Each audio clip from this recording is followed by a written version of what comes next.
안녕하세요. 이 험한 세상에 홀로 아이를 키우며 살아가는 싱글맘이에요. 저는 오늘 이 사연글을 쓰면서 꼭 알려드리고 싶은 게 있어요.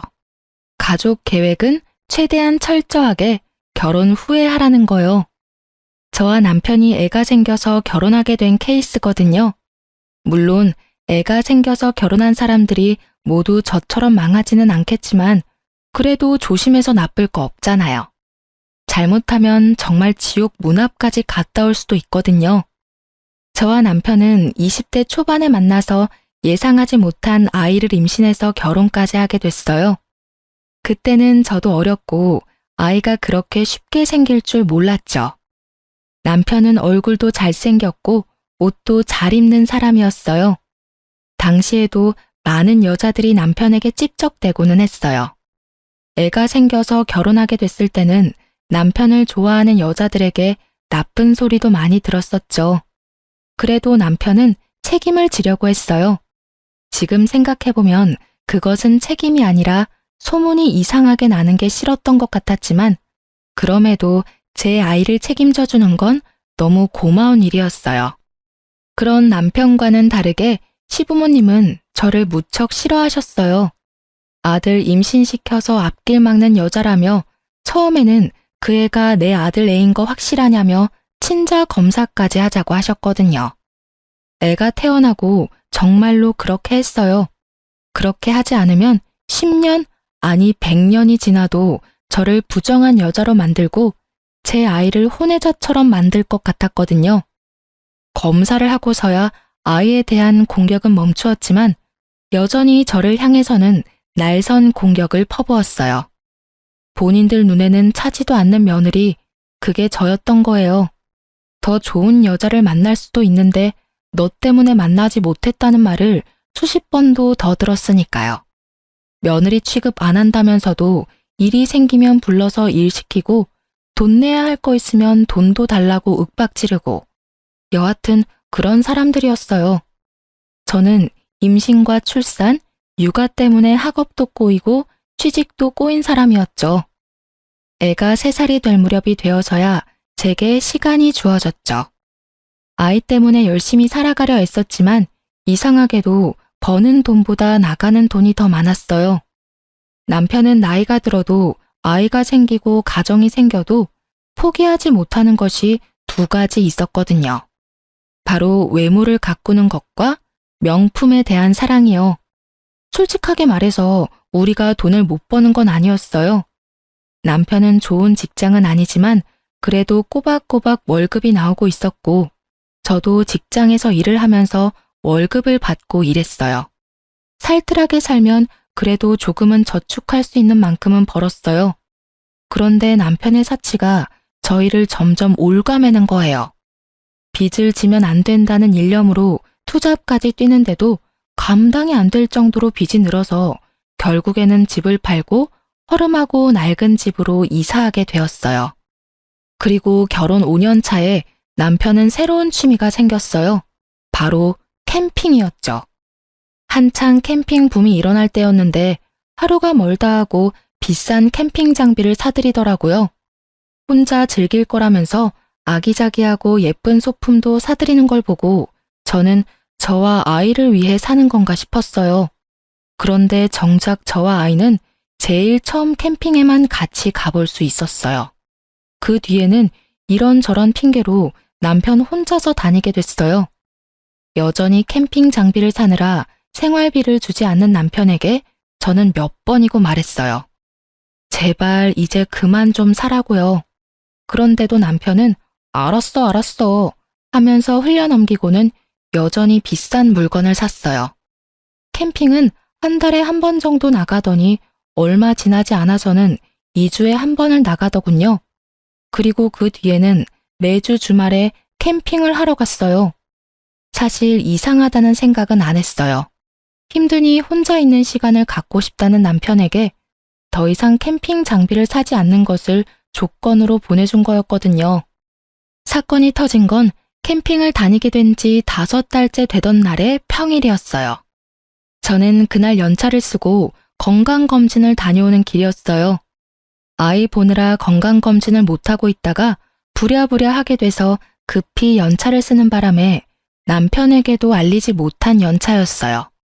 아무것도 안 먹고 검진을 하고 나오는데 배가 너무 고프더군요. 시간을 보니 점심시간이 다 되어가고 있었고 남편 회사가 근처에 있었으니 오랜만에 남편과 밥이라도 같이 먹을까 싶어 남편에게 전화했어요.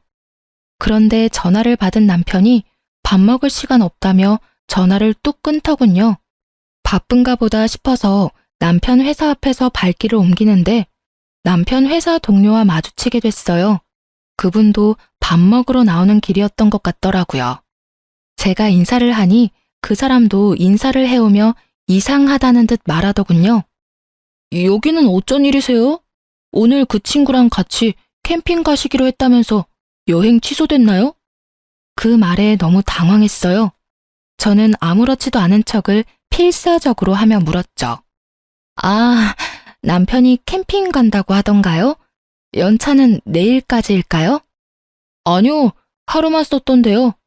평일날 그렇게 오래 못 간다고 가까운 데 간다더니 결국은 못 갔나 보네요. 그러게요. 이런 날도 있네요. 그런데 남편이 캠핑 가는 이야기 많이 하나 봐요. 네, 매번 와이프랑 갔다고 자랑해서 저희 와이프가 좀 보고 배우라면서 난리도 아니에요. 저는 그 이야기를 들으며 남편이 바람이 났다는 걸 직감했어요. 모를 수가 없죠. 저한테 말도 없이 연차 쓰고 캠핑을 갔고 집에서는 양복을 입고 나갔으니 저를 속일 의도였던 거잖아요. 저한테 숨길 게 없으면 캠핑 갔다 오겠다는 말을 하고 당당하게 나갔을 테니까요. 게다가 매번 와이프랑 갔다니 저희는 처음 한 번 빼고는 간 적이 없는데 말이죠. 결국 그날 저녁 남편이 오기를 기다렸어요. 남편은 주차장에 차를 대고 양복을 입은 채 나오더군요. 저는 남편 차량 앞으로 가서 트렁크부터 열었어요. 캠핑 장비들이 고스란히 들어가 있었어요. 저는 남편의 뭐 하냐는 말은 무시한 채 캠핑 장비들을 하나하나씩 다 열어봤어요. 그리고 마침내 발견했죠. 여자들의 화장품 파우치를요. 5달 동안 몰래 만나다 보니 안 걸릴 거라 생각했는지 아니면 귀찮아서 그냥 가져갈 생각이 없었는지 그게 그 자리에 떡하니 있더군요. 제가 그걸 들며 남편에게 말했어요. 이거 뭐야? 어떤 년이랑 바람이 나서 평일에 연차까지 쓰고 만나. 남편이 잠시 당황하더니 누나를 굴리더군요. 이번에 친구 부부가 왔었는데 친구 부부네 와이프가 쓰던 거야. 여기에 들어가 있을 줄 몰랐네. 거짓말 그만해. 친구 부부랑 캠핑을 갈 거면 캠핑 간다고 말하면 되지. 나한테는 일하러 가는 것처럼 양복 입고 가놓고 연차 쓰고 캠핑을 가? 그리고 돌아올 때도 봐. 당신 양복으로 갈아입고 나왔네? 나 속이려고 그런 거 모를 줄 알아? 내가 바보야? 등신이야? 언제부터 만났어? 어떤 년이냐고. 진정해. 여기서 이럴 게 아니라 들어가서 이야기하자. 여기서 끝내고 가. 집에 들어가서 애 있는 앞에서 너희 아버지 바람났다 하고 이야기하면 애가 좋아서 박수치겠다. 그치? 애한테 무슨 상처 주려고 집안에서 이야기하재? 정신이 나갔지? 여자랑 바람나니까 애도 와이프도 눈에 뵈지도 않지? 그런 거 아니야. 진정 좀 하라니까. 내가 바람핀 증거가 없잖아. 증거가 왜 없어? 너 캠핑 갈 때마다 와이프 데리고 간다고 했다면서. 내가 너하고 캠핑 딱 한 번 해봤어, 이 나쁜 새끼야. 그 비싼 캠핑 장비 여자 만나려고 샀어? 누구는 생활비 쪼들려서 투잡 뛰는데 누구는 생활비 아껴서 여자 만날 때 쓸 장비 사고 있고 내가 속이 터지겠어, 안 터지겠어? 한바탕 속에 있는 말을 다 토해내고 나니 남편 놈은 얼굴을 굳히고 당분간 따로 있자고 하더군요. 그러면서 자기는 시댁으로 가겠다고 하더라고요. 저는 지금 가면 용서 못한다고 말했어요. 그랬더니 마음대로 하라며 시댁으로 가버리더군요. 그런데 시댁에서 남편이 시댁으로 들어오니 놀란 것 같더라고요. 저한테 전화 와서 하늘 같은 남편을 왜 쫓아냈냐고 난리를 피웠어요. 너 눈에 뵈는 게 없어? 누가 하늘 같은 남편을 시댁으로 쫓아내? 네가 이럴 자격이나 있니?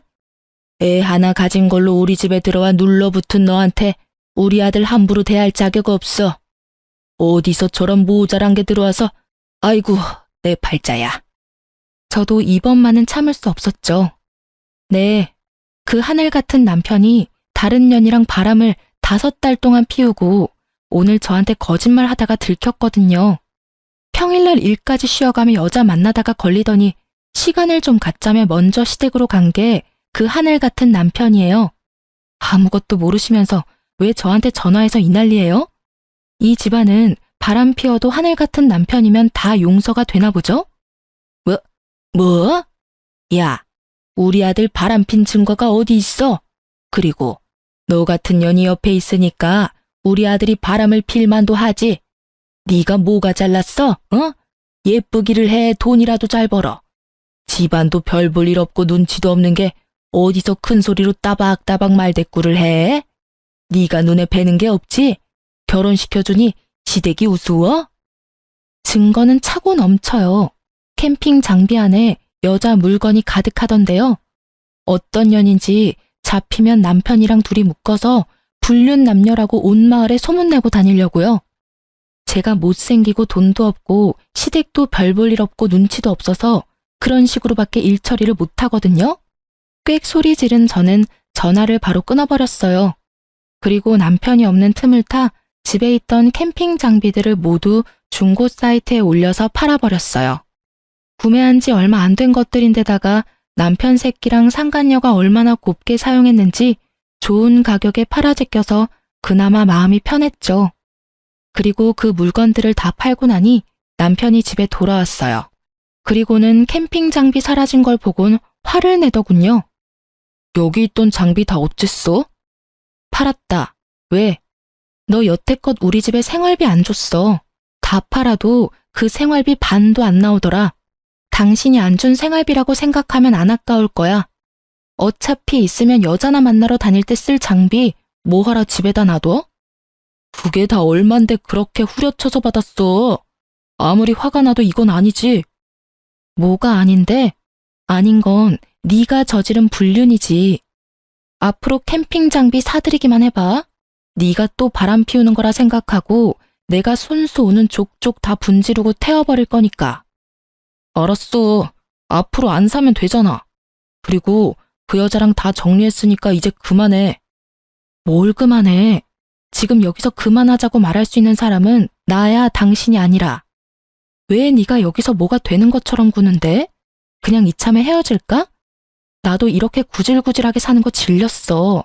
나도 내 새끼랑 느긋하게 카페도 다니고 여행도 다니고 저녁에 같이 뒹굴면서 살고 싶어. 돈 없어서 매번 저녁마다 투잡 뛰러 나가는 마누라 놔두고 개집질을 하는 남편을 보고 어떻게 열이 안 받고 화가 안 나? 너라면 화 안 나겠냐? 알았어. 내가 미안해. 사과할게. 더 이상 여자 안 만날 거고 오로지 우리 가정에 충실하고 딸하고 당신한테 잘할게. 그럼 됐지? 갑자기 이렇게 사과하고 다 끝내자고? 어이가 없어서. 당신은 뭐가 그렇게 당당해? 당신 미안하다 그러면 내가 아이고 그래요 괜찮아 하고 말할 줄 알았어? 사과는 내가 원할 때 받아줄 거야. 그 전까지는 나한테 사과하지 마. 저는 여전히 화가 풀리지 않았고 오히려 의심만 더 들었죠. 남편 놈이 왜 여자랑 이렇게 바로 헤어졌을까 싶었거든요. 이때는 그런 생각이었어요. 그 여자랑은 재미만 보고 싶었던 건가? 하고요. 남자들이 바람나면 마누라한테 다시 돌아오는 경우가 많으니 그런 거라고 생각하긴 했는데 너무 급작스럽게 3일 만에 모든 게 끝나 있었잖아요. 그럴 거면 남편이 그렇게 공들여 만났을까 싶기도 하고. 그래서 나중에 뒤를 캐봤는데 정말로 만나는 사람이 없더라고요. 정말로 남편이 마음을 고쳐먹었다고 생각하기로 했어요. 그때부터는 저와 아이에게 눈에 띄게 잘해줬거든요. 아이가 좋아하니 저도 용서할 마음이 들었어요. 그런데 그것도 오래 가지는 않았어요. 여자 문제가 또 터졌거든요. 첫 외도 문제로부터 1년이 지났을 때 남편의 태도가 점점 바뀌고 있었어요. 쎄하다는 느낌 아시죠? 뭔가 눈에 띄게 변한 건 아닌데 가끔씩 저와 아이를 방치하는 느낌이 들거나 냉정하게 끊어내는 느낌이 들었어요. 처음에는 그냥 직장에서 기분 나쁜 일이 있었나 보다 싶었는데 그게 아니더라고요. 점점 더 그게 심해지면서 이혼 직전에는 완전 남처럼 대했거든요. 무슨 일인지 물어보려고 운이라도 떼면 말도 섞고 싶지 않다는 표정으로 밖으로 나가버리니 대화를 할 수도 없었어요. 그리고 그 뒤로 몇 번의 대화를 시도한 끝에서야 남편이 왜 그러는지 알게 됐어요. 요새 왜 이렇게 날카롭게 굴어? 내가 뭐라도 알아야 신경을 쓰지. 애한테도 그렇게 차갑게 대하고. 대체 무슨 일인데? 나한테 화난 거라도 있어? 아, 이제 그만하자. 나 당신이랑 계속 만나고 싶은 마음 없어. 사랑하는 사람이 생겼거든. 이제부터는 그 사람한테만 집중하고 싶어. 뭐? 사랑? 당신 미쳤어? 당신 유부남이야. 애 딸린 유부남. 그런데 무슨 사랑이야? 그거 사랑 아니고 불륜이거든? 와, 대단하다, 대단해. 결국은 바람을 또 피우네? 바람 피우는 거 아니고 사랑. 나 당신이랑 이혼할 거야. 법대로 하자면 법대로 해. 나는 그 여자랑 결혼까지 할 거라서 솔직하게 말하면 한시라도 빨리 이혼하고 싶거든. 정말 네가 미쳤구나? 뭐? 결혼? 지금 결혼 상태인 네가 결혼? 내가 쉽게 이혼해 줄 것 같아? 어떤 년인데 내가 얼굴이나 한번 보자. 도대체 어떤 년이길래 남의 남자를 꼬셔서 이혼까지 하도록 만들어? 남편이 저를 아래 위로 훑어보더니 짧게 한숨을 쉬며 저한테 소리 지르더군요. 그 꼴로 누구를 만나? 당신 거울 좀 보고 살아. 내 옆에 있을 때마다 내가 얼마나 부끄러운지 알기는 해? 얼굴이 못생겼으면 꾸미고 다니기라도 해야지. 완전 아줌마 꼴에 옷은 다 늘어져서. 내가 여태껏 참고 산 것만도 대단하다는 생각 안 들어? 당신이 뭘 참고 살았는데? 나쁜 새끼야. 나도 너처럼 생활비 안 쓰고 화장품에 옷에 미용에 썼으면 이렇게 망가지지는 않았어. 내가 살림하느라 고생할 때 옆에서 얼굴 두드리며 치장만 열심히 하던 주제에 뭐? 참고 살았다고? 마누라가 돈 벌어서 인간답게 살 수 있게라도 해줬으면 고마워해야 하는 게 당연한 거 아니야? 가만 보니 진짜 쓰레기 아니야. 그래, 쓰레기 할게. 그러니까 이혼해줘. 최대한 빨리. 남편은 저와 부딪히는 걸 피하며 무조건 이혼하자고 달려들더군요. 그 길로 나가서 들어오지 않았어요. 아마 시댁에 들어가서 살던지 상간녀 집에서 같이 살던지 하겠죠. 분노로 정신이 나갈 것 같은 저는 일주일 연차를 신청했어요. 그리고 그 일주일 동안 남편 뒤를 졸졸 따라다녔어요. 이틀째가 돼서야 저는 상간녀를 보게 됐어요. 정말로 저와는 정반대의 여자였어요. 예쁘고 못생기고의 문제가 아니었죠. 몸에 걸치고 있는 모든 것들이 명품이나 명품에 준하는 브랜드였거든요. 온몸을 명품으로 휘감은 여자는 남편과 함께 유유자적하게 쇼핑을 하더라고요. 비싼 주얼리샵에서 무언가를 구매하고 나오더라고요. 그걸 보면서 진짜 살이 부들부들 떨리는 기분을 참아냈어요. 마누라한테는 기념일에도 선물 하나 안 사주더니 저런 여자한테 빠져서 돈은 잘만 쓰는구나 싶었거든요. 그렇게 남편의 뒤를 쫓는데 두 사람이 큰 주택 앞에서 내리더군요. 그리고는 한 차례 안아주더니 남편은 자기 차를 끌고 떠났고 상간녀는 그 주택으로 들어가는 것처럼 보이더니 그 현관 앞에서 잠시 서 있다가 남편이 내려간 길 반대편으로 내려가더군요. 이상하다는 생각에 상간녀의 뒤를 쫓았는데 생각지도 못하는 곳으로 향하더라고요. 저는 그걸 보고 아주 좋은 생각이 떠올랐어요. 바로 남편에게 빅엿을 먹일 생각이요. 며칠 더 상간녀 뒤를 쫓던 저는 일주일 뒤쯤 남편을 불러냈어요. 긴 말 안 해. 이혼 다시 생각해. 나 정말로 마지막 기회 주는 거야. 다 정리하고 나랑 애 옆으로 돌아와. 그러면 용서는 해줄게. 언제가 될지는 모르겠지만 그래도 애 아빠잖아. 내가 왜 당신이랑 살아야 되는데? 당신보다 100배는 더 좋은 여자랑 결혼할 거니까 당신도 제발 그만하고 나 좀 보내줘. 이러면 당신만 곤란한 거 잘 알잖아. 나 말고 다른 사람도 만나봐야지. 언제까지 나한테 매달려 있을 건데? 결국은 당신 발로 무덤 파고 들어가겠다는 거네? 좋아. 나도 나 싫다는 남자 붙잡고 살 정도로 뻔뻔하고 멍청한 여자는 아니니까. 그럼 나도 내 조건 들어주면 바로 이혼해 줄게. 애 친권, 양육권 나한테 주고 매달 양육비 보내. 그리고 지금 살고 있는 집도 나한테 줘. 어차피 돈도 얼마 안 되는데 그걸로 위자료 하면 되겠네. 그거면 돼? 고작 그거 받겠다고 여태까지 그 난리 친 거야? 미리 말했으면 내가 알아서 챙겨줬을 텐데 뭘 그렇게 바락바락 악을 써. 애는 당신이 데려가. 어차피 그 여자는 애 필요 없대. 그리고 집도 당신이 가져가.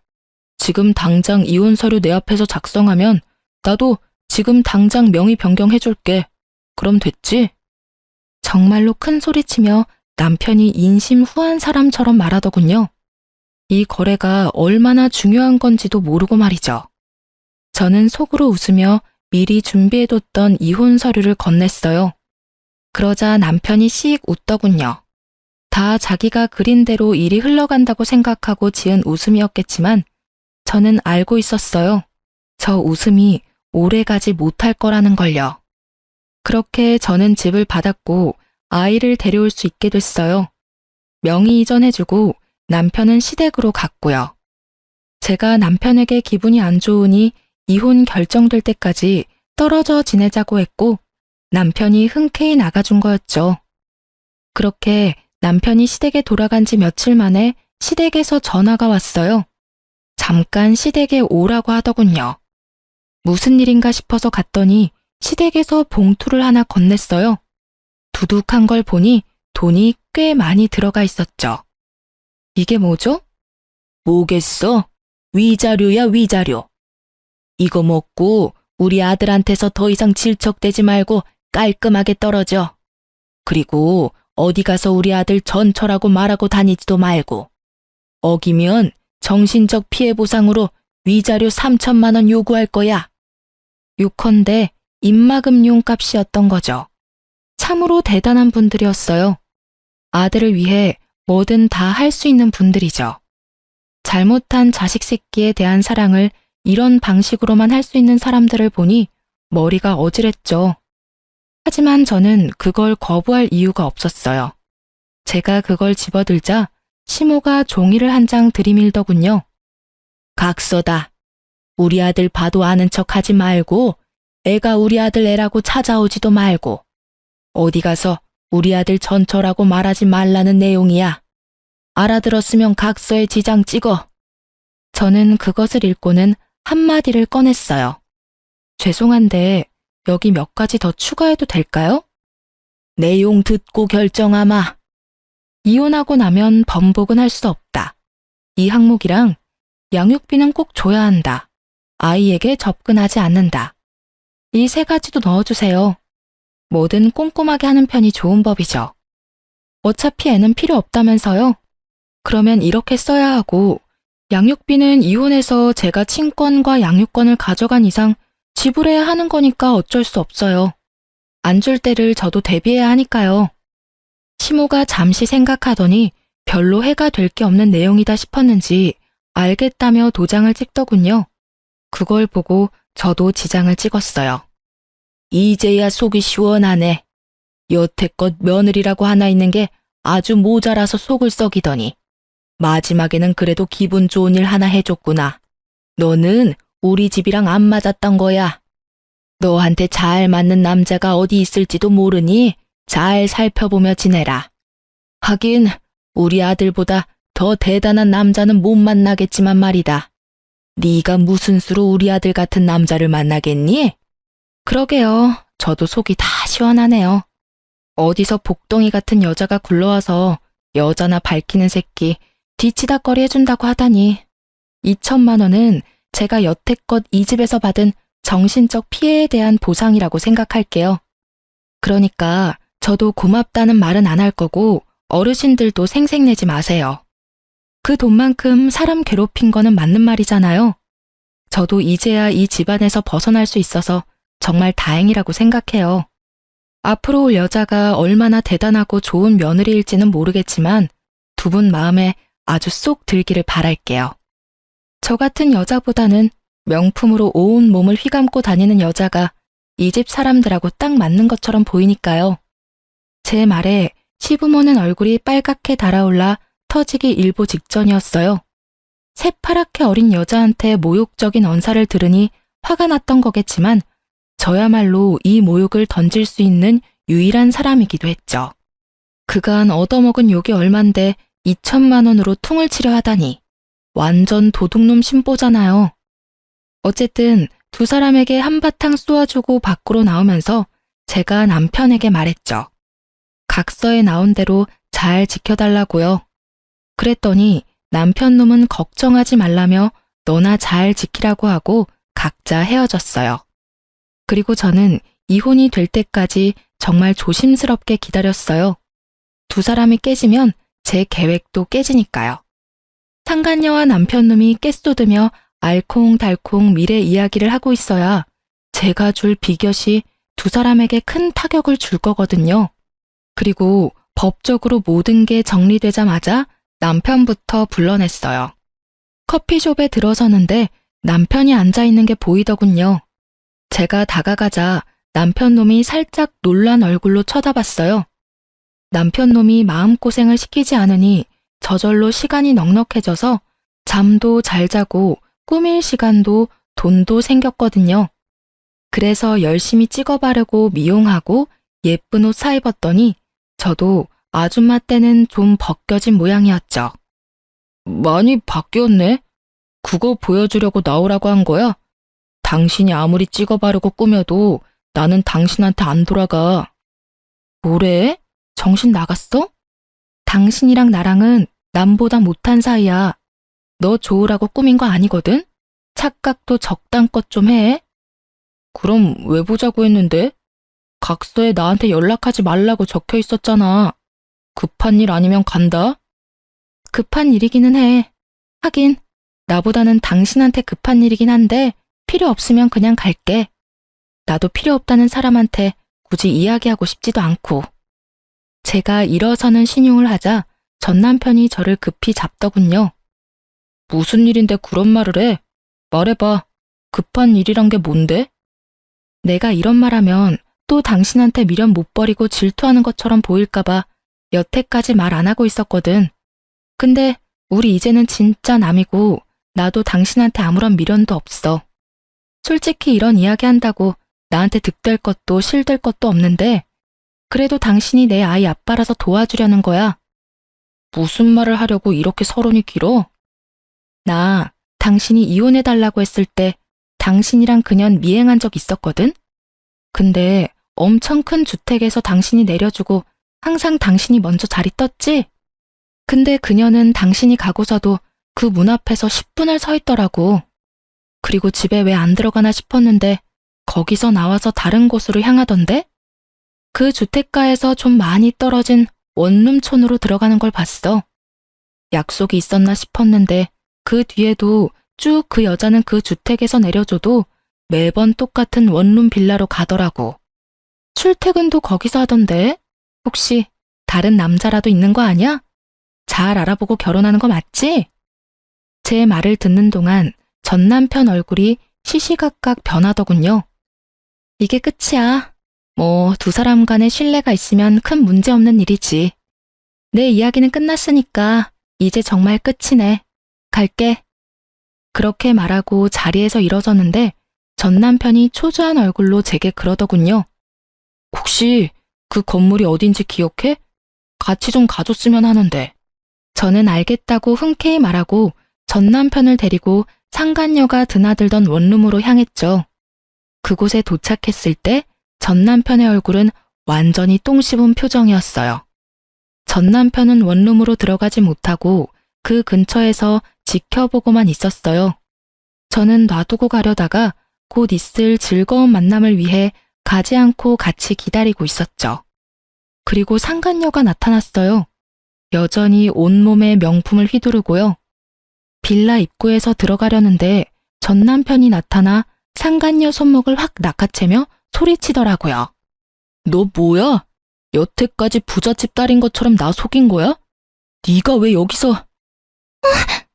오빠, 여긴 어떻게? 아는 사람이 있어서 여기 잠깐 들른 거야. 아는 사람? 그러면 너 혹시 바람 났어? 다른 남자 만난다고 이 원룸에 드나드는 거야? 전 남편의 그 말에 상간녀가 아무 대답도 못하고 버벅거리며 전 남편 눈치만 보더군요. 말해봐. 너 바람 난 거냐고. 나랑 결혼하기로 해놓고 다른 남자랑 동거해? 그런 거 아니야. 사실은 집에서 나와서 여기서 잠깐 다니고 있어. 직장이 여기랑 가까워서 다른 곳 구할 때까지만. 거짓말할 생각 말고 똑바로 말해. 너 부잣집 딸 아니지? 상간녀는 전 남편 말에 대답도 못하더군요. 남편이 그걸 보고 얼굴을 일그러뜨리더군요. 어쩐지 이상하다 했어. 그렇게 돈이 많은 년이 왜 나한테 결혼 준비 다 맡기는지 이해가 안 갔는데 돈도 없는 년이었네. 우와, 진짜 어이가 없어서. 너 도대체 뭐 믿고 나한테 거짓말한 거야? 말 좀 해봐. 그게... 지금 걸치고 있는 것도 다 짝퉁이야? 너 설마 나하고 결혼하려고 그런 거 모으고 다닌 거였어? 그럼 너 직장도 거짓말했어? 너 대기업 다닌다며? 미안. 오빠, 나도 일이 이렇게 될 줄은 몰랐어. 이걸 보니 제 짐작이 맞았더라고요. 전 남편은 상간녀가 돈 많은 여자라고 생각했나 보더라고요. 그래서 돈 많은 여자와 결혼하기 위해 저랑 이혼하자고 당당하게 말했던 거고요. 그리고 그럴 거라고 생각하고 저한테 그 다 허물어져가는 집 명의에 애 친권, 양육권까지 싸그리 다 줘버린 거예요. 자기 무덤 파는 줄 모르고 말이죠. 삽질도 그런 삽질이 없었죠. 제가 이걸 언제 깨달았냐면 첫 번째 외도 때 남편이 금방 상간녀와 헤어졌다고 했잖아요. 그때 남편이 왜 이렇게 쉽게 끊었나 생각했는데 알고 보니 첫 번째 외도 상대가 그리 잘 사는 집이 아니었던 것 같더라고요. 간보다가 아닌 것 같으니 헤어지자고 하고 저한테 다시 돌아온 거였죠. 제가 좋아서가 아니라 제가 벌어다 줄 돈으로 열심히 꾸미고 치장하려고요. 완전 나쁜 놈의 새끼가 따로 없어요. 마누라를 뭐라고 생각하는 건지. 두 번째 외도에서는 온몸을 명품으로 휘감은 여자를 만나서 옳다구나 싶어서 뺏기지 않으려고 열심히 작업하고 저한테 이혼 선언까지 한 거죠. 그것마저 잘못 생각한 거지만요. 그 명품들이 짝퉁일 거라고는 생각도 못했나 보죠. 하긴 마누라 돈으로 불륜하는 것부터가 참 바보 같은 놈이 하는 짓이긴 하잖아요. 제대로 알아보지도 않은 건 본인이면서 상간녀에게 네가 속였다며 난리 피우고 이 남자는 불륜도 사랑이 아닌 계산적으로 하는 천하의 나쁜 놈인 거죠.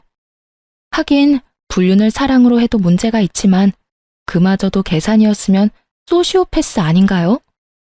전 남편의 계속되는 추궁에 상간녀가 먼저 고개를 숙이더군요. 오빠, 나 사랑하는 거 아니었어? 내가 좋다며.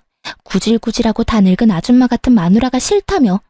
내가 오빠 옆에서 오빠 빛나게 해줄 사람이잖아.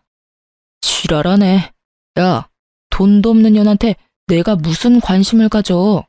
부잣집 딸인 것처럼 거짓말해놓고 사랑한다고? 거짓말도 적당껏 좀 해라. 역겨워서 토 나올 것 같으니까. 전 남편의 발언에 상간녀 얼굴이 확 굳어버렸어요. 그 예쁜 얼굴이 바들바들 떨리더니 전 남편에게 한마디 하더군요. 그래서 지금 나 버리겠다고? 결혼 청첩장도 다 돌렸는데. 그래, 너 나 속이고도 결혼할 수 있을 줄 알았어? 꿈 깨라. 어디서 쥐뿔도 없는 년이. 야, 내가 쓴 돈 다 내놔. 결혼식 취소 비용 다 내놓으라고. 오빠 돈 많다며? 그 정도도 처리 못 해줘? 설마 오빠 돈 없어? 하긴 이상하긴 했어. 마누라가 워낙 없이 살았잖아. 여태까지 마누라한테 돈 벌게 시키고 그 돈 갈취해서 그 비싼 물건들 사들인 거야? 미친놈. 결혼 안 하는 게 천만다행이네. 너 같은 놈한테 잘못 걸렸으면 당신 전처처럼 이혼할 때까지 돈 갖다 바치느라 일하다 늙어 죽었을 테니까. 결국은 전 남편도 상간녀와 똑같았던 거죠. 두 사람 다 돈이 많은 척을 했고 두 사람 다 돈이 많은 사람을 찾은 거예요. 기생충처럼 빌붙어서 살고 싶어서. 뭐라고? 너 말 다 했어? 다 했다. 왜? 어쩔 건데? 어차피 다 들통나고 파혼까지 당한 마당에 내가 못할 건 뭐 있는데? 돈 많은 여자나 잡아가지고 팔자 패려고 한 기생오라비 같은 새끼가 감히 누구한테 지랄이야? 여자한테 빌붙지 않으면 명품도 못 사는 남자 같은 거 내 쪽에서 거절이야. 재수가 없으려니까 어디서 저딴 놈이랑 엮여가지고 앞으로 연락하면 스토커로 신고할 테니까 우리 집 앞에서 당장 꺼져. 상간녀 성격이 보통 넘더라고요. 저는 두 사람이 싸우는 모습을 보며 끄끄거리며 웃음을 참고 있었고 낭패한 전 남편의 얼굴을 보고는 정말 배를 붙잡고 웃고 싶었죠. 그래도 남의 불행을 내 행복으로 삼고 싶지는 않아서 열심히 참아봤답니다. 그래도 웃음이 막아지지는 않았지만요. 상간녀가 자리를 뜨고 저도 슬그머니 자리를 뜨려는데 전 남편이 저를 붙잡더군요. 잠깐 기다려봐. 우리 이혼 없던 일로 하면 안 될까? 당신도 봤잖아. 저 여자 나를 돈으로밖에 생각하지 않았어. 게다가 아무것도 가진 것도 없으면서 사치만 엄청 해대는 여자고. 난 그냥 저 여자한테 당한 불쌍한 남자야. 당신이 그렇게 말하니까 소름 돋는다. 당신이 저 여자한테 하는 모든 말들이 당신한테 해당되는 일인 건 알고 있어? 당신도 나를 돈으로만 생각했잖아. 그리고 가진 것도 없으면서 사치만 해대고 있고. 그 여자한테 당한 게 아니라 그 여자 이용하려다가 역으로 당한 거겠지. 말하면서도 자괴감 같은 건 안 드나 봐? 엄청 뻔뻔하네. 당신이 그렇게 생각했다면 내가 정말 사과하고 앞으로는 절대 그렇게 살지 않을게. 돈도 착실히 벌어서 생활비도 주고 사치도 안 하고 명품도 사지 않을게. 그러면 다시 받아줄 수 있는 거 아니야? 애도 아직 어리고 이혼은 아이 정서에도 좋지 않기도 하고. 아이 정서를 생각하는 놈이 애는 필요 없으니까 나한테 알아서 하라고 했어? 정신 나간 놈 아냐? 당신이 하는 모든 말들이 거짓말로 들려서 결혼은 다시 못 해줘. 그리고 이럴 줄 알았던 저는 가방에서 각서를 꺼내 전 남편 앞에 들이밀었어요. 각서. 지장 찍고 도장 찍은 거 맞지? 이혼 번복 안 된다고 미리 이야기했어. 약속은 잘 지키면 좋겠네. 애 핑계 대고 재결합 같은 거 꿈도 꾸지 마. 너 같은 놈이 아빠라는 것보다 애 정서에 안 좋은 일은 없어. 아무리 나쁜 놈이라도 아빠만 있으면 된다고 생각하는 거야? 나쁜 영향 끼칠 것 같으면 미리 손절하는 게 애 미래를 위한 일이라고 나는 생각하거든. 칼같이 끊는 제 말에 전 남편이 그 앞에서 황급히 무릎을 꿇더군요. 여보, 제발. 아니면 집만이라도 둘이서 나누면 안 될까? 아니면 부모님이 주신 돈이라도 돌려주면. 그건 이미 다 끝난 일이고 내 입단속 시키면서 젊고 돈 많은 여자랑 미래를 꿈꿀 때는 넙죽넙죽 잘만 주더니 결혼 하나 못하게 됐다고 줬던 걸 뺐니? 욕심도 많아. 당신이 준 집은 다른 사람한테 팔았으니까 더 이상 손 못 대. 그리고 양육비 안 주면 월급에서 빼갈 수 있도록 법적 조치 들어갈 거니까 알아서 하고. 전 남편을 뿌리치고 나가는데 뒤에서 소리치는 목소리가 들리더군요. 용서해달라는데 자기가 뭘 잘못했는지도 모르는 놈이 무슨 용서를 빌어요?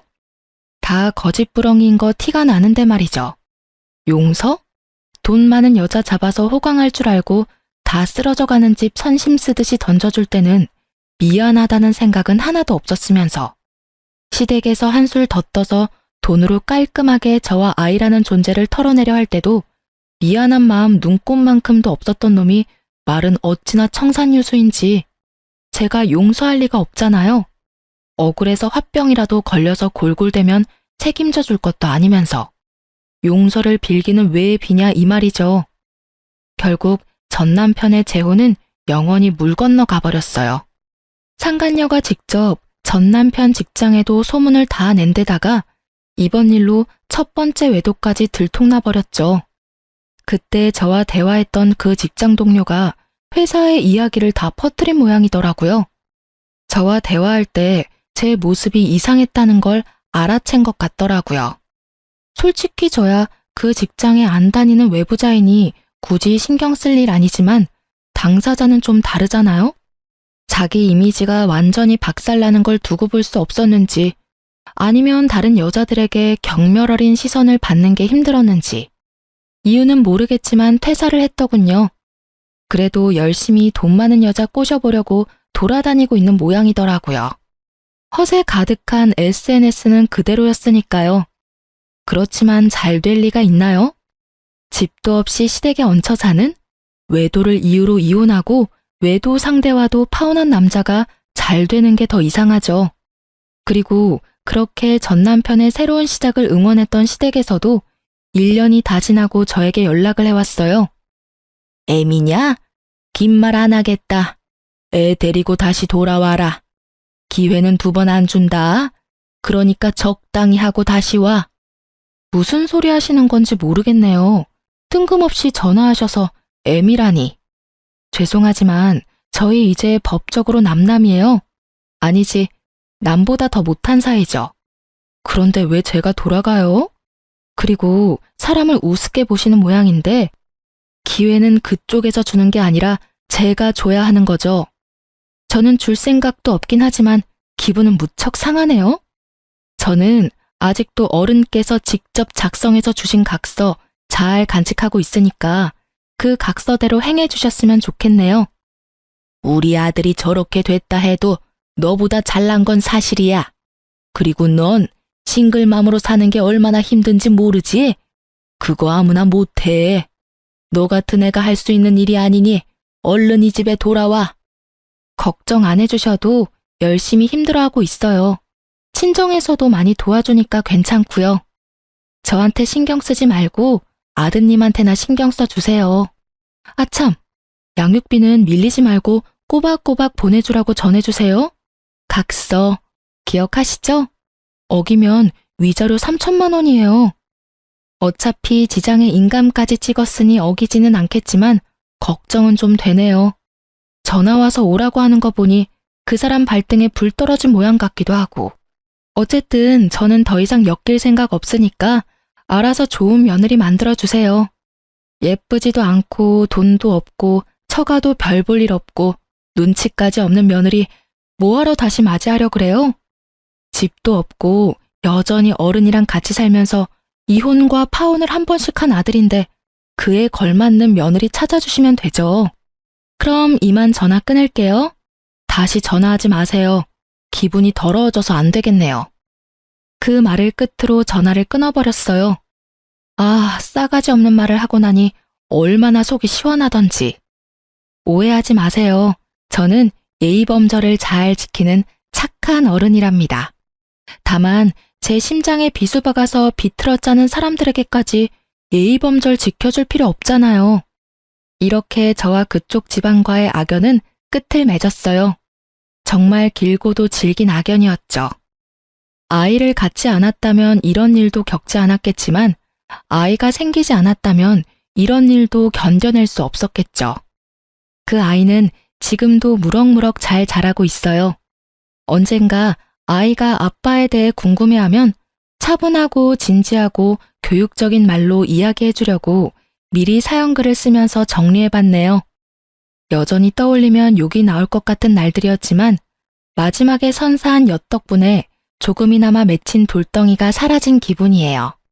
그리고 글 읽는 분들께서도 조금은 시원한 기분 느끼셨으면 좋겠네요. 그럼 저는 이만 들어가 보겠습니다. 모두 행복한 하루 보내세요.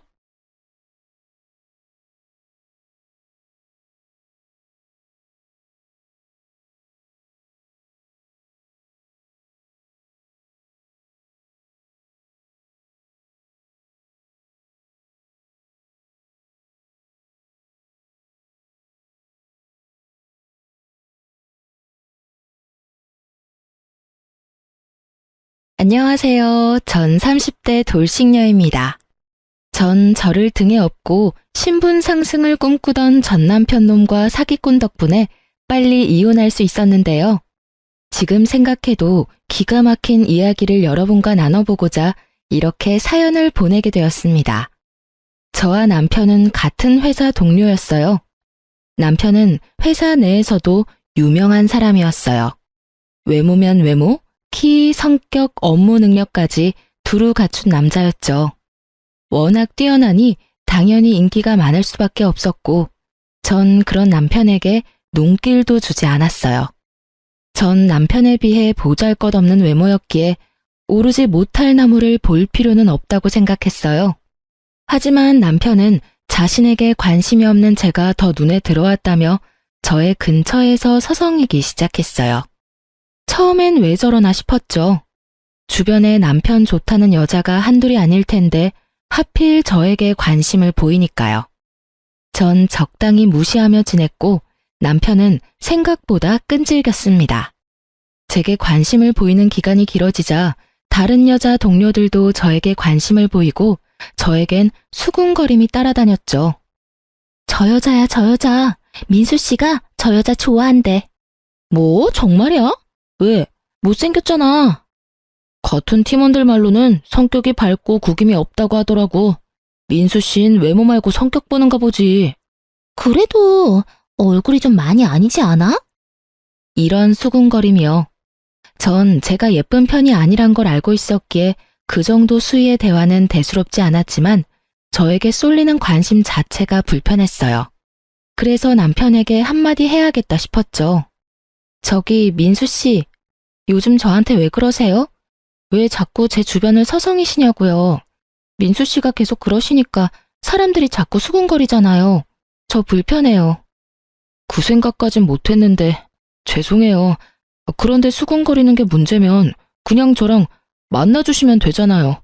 그러면 다들 축하해 줄 텐데요. 네? 저랑 사귀자고요. 저 은혜 씨 좋아합니다. 진지하게 만나보고 싶어요. 왜 하필 저예요? 제가 딱히 민수 씨한테 관심을 보인 것도 아닌데요. 민수 씨 인기 많잖아요. 주변에 민수 씨 좋아하는 여자가 한둘이 아닌데 저한테 이러시는 게 사실 이해가 되지 않네요. 그런 점이 좋았습니다. 사실 말씀하시다시피 제 주변에 여자 많죠.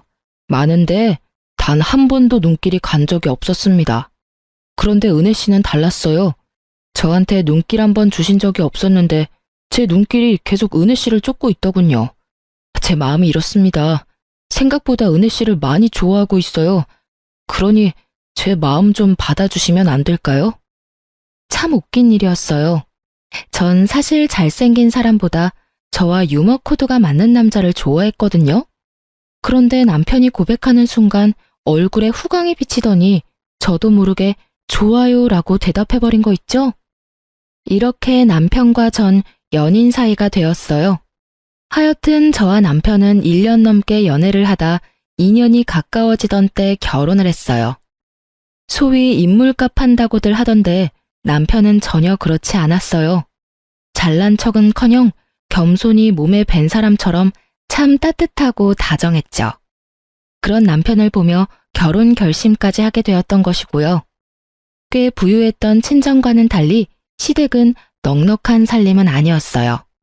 그래서 저희가 결혼을 알렸을 당시 주변에선 친정 재산 보고 접근한 거 아니냐는 말이 나오곤 했지만 정확히 반반 결혼을 하며 그 말들을 쏙 들어가게 했죠. 물론 남편이 권했고요.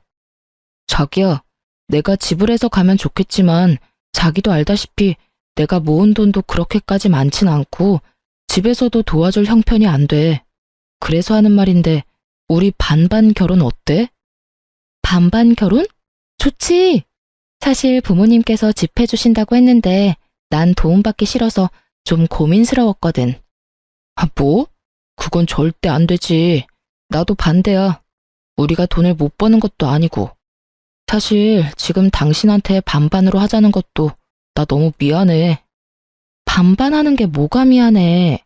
그럼 우리 양쪽 집 도움 받지 말고 우리 힘으로 해결하자. 이해해줘서 고마워. 이렇게 저희는 돈을 합쳐 집을 마련하고 혼수도 마련했어요. 물론 대출도 조금 받았어요. 워낙 적은 금액이라 대출은 금방 갚을 수 있었죠. 결혼 생활은 행복했어요. 남편은 집안일도 나서서 함께 했고 전혀 싸울 일이 없었어요. 다만 문제가 있다면 정확히는 어머님이 문제였어요. 저흰 공동 생활비를 제외하고 각자 돈 관리를 했기에 양가 부모님의 용돈은 각자 알아서 주기로 합의를 봤어요.